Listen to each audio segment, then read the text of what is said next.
Welcome to Not Milk Never Milk. Subscribe if you're lactose intolerant. In this video, I will explain how to use the synthetic division method. This powerful algebraic tool provides a streamlined approach to dividing polynomials, particularly when your divisor is a simple linear expression like x minus c.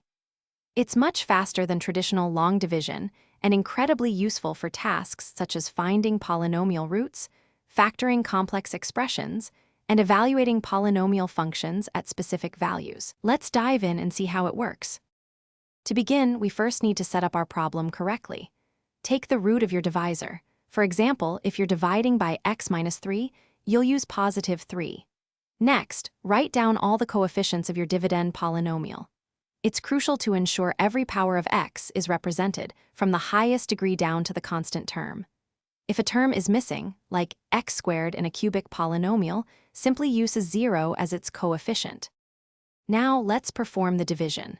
Start by bringing down the very first coefficient of your dividend below the line. Next, multiply this number by the root you identified earlier.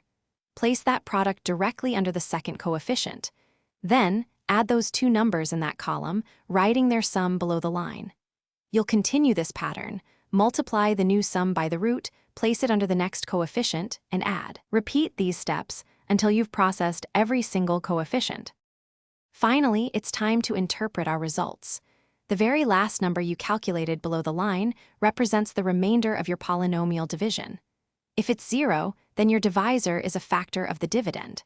The other numbers, moving from left to right, are the coefficients of your quotient polynomial. Remember, the degree of this new quotient polynomial will always be exactly one less than the degree of your original dividend.